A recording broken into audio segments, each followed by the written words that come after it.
Hai guys, untuk hari ini kita ada sebuah BMW X6 competition. So, pada yang belum like, share dan subscribe, boleh buat dulu sebabnya kita akan cerita tentang spek dia. Ini bukan main-main punya guys. So, untuk model ni, dia semestinya lain dari yang lain. Dia spek tertinggi. Kalau Mercedes, dia ada AMG. Untuk BMW, dia ada M. Tapi dia bukan M Sport, dia M Competition. So, memang betul-betul M. Untuk model ni, merupakan generasi ketiga. Pada tahun 2020 dilancarkan sehingga ke hari inilah. So, untuk first generation dia 2008 dan second generation dia 2014 lah, tak salah saya. Dan yang ni 2020 sehingga kini. Tapi yang ni special dia menggunakan enjin yang sama dipakai untuk model M5 dan M8 lah. Enjin 4400cc V8 twin turbo menghasilkan 612 HP serta 750 Nm torque. Cukup tak cukup power? Sememangnya cukup guys. Untuk yang nak tahu dia punya berat, berat kereta ni mencapai 2.2 tan. So SUV yang besar dan berat. Tetapi dia boleh pergi 0 ke 100 dalam 3.7 saat sahaja guys. Wow, sangat menakjubkan. Dan dia hadir dengan pacuan all-wheel drive. Cumanya untuk X6 dia merupakan atas ataupun spek yang lebih tinggi daripada X5 dan dia punya base untuk chassis hampir sama dengan X5, tetapi yang ni jenis coupe. Dia punya slope belakang dia, ini X6 memang dihasilkan untuk generasi yang menggunakan body platform design coupe. Ioniknya untuk BMW, paparan muka hadapan sememangnya grill untuk generasi yang terkini semua hidung besar. Besar tak besar, dulu para sini, sekarang dah labur sampai bawah. Ini memang trend daripada BMW sendiri. Dan kita cerita tentang penggunaan sport rim yang dipakai. Untuk pada tayar hadapan, kereta ni mempunyai saiz yang berbeza antara depan dan belakang. So, tak boleh nak tukar swap tayar, pusing tayar, memang tak boleh. Untuk kereta ni, dia menggunakan sport rim berukuran 20 inci dan dibaluti dengan tayar Michelin Pilot Sport 4S run flat tayar lah. Pada bahagian belakang pula, kereta ni menggunakan tayar 21 inci Pilot Sport 4S run flat tayar juga guys. Jom kita tengok ukuran diameter untuk disc brake dan brake yang dipakai. Penggunaan saiz disc brake hadapan, dia menggunakan saiz 395mm. Memang besar guys. Kalau biasa kita dengar 380 pun dah besar, yang ni 395mm untuk kecekapan pemberhentian yang sangat bagus kerana beban kereta ni berjumlah 2.2 tan.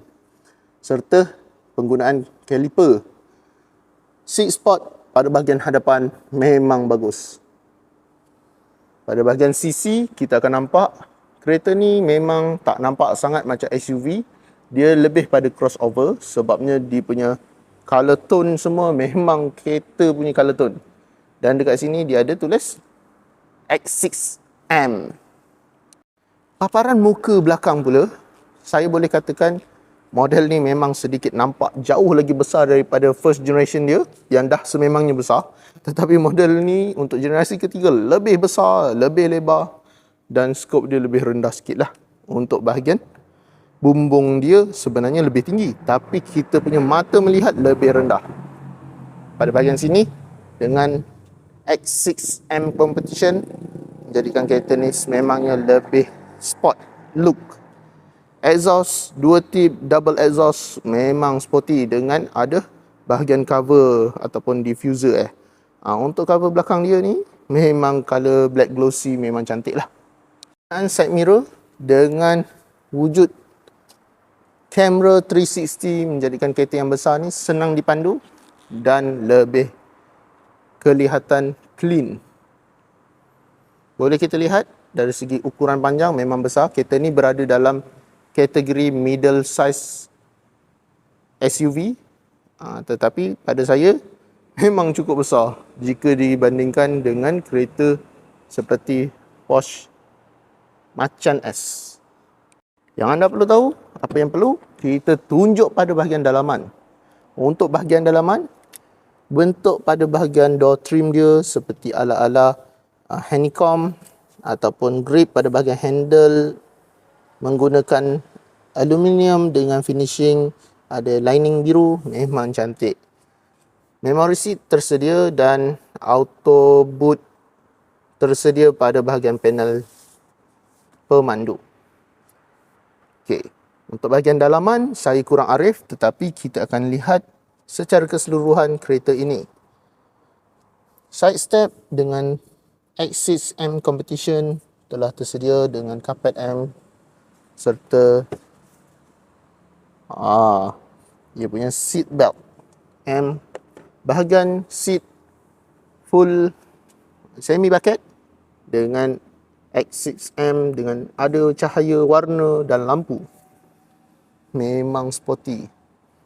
Untuk meter dia sedikit lebih kecil tetapi full dengan info kereta ni.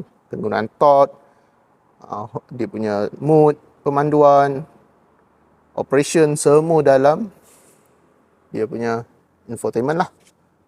Pada bahagian dalaman, untuk bahagian penumpang hadapan telah tersedia memory seat serta pengaturan suhu ataupun untuk cool seater dia sudah tersedia.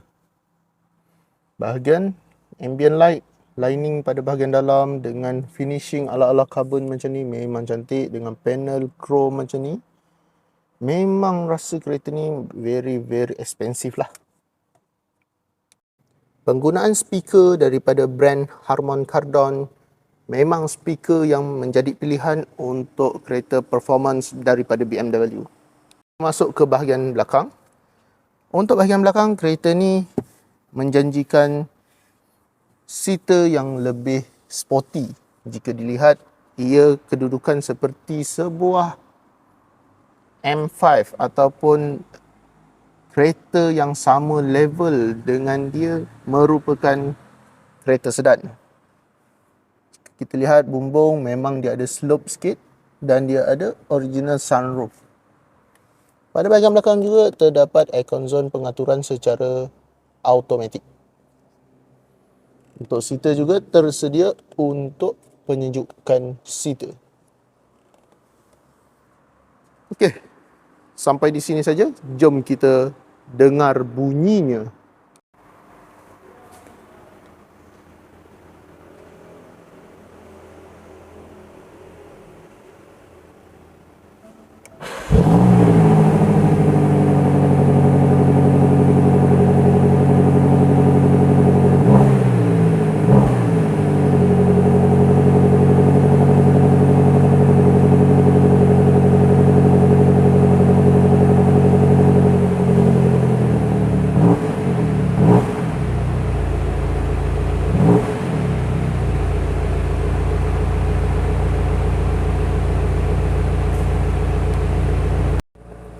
Ruangan boot space lebih besar seperti saiznya dan inilah bunyi dia.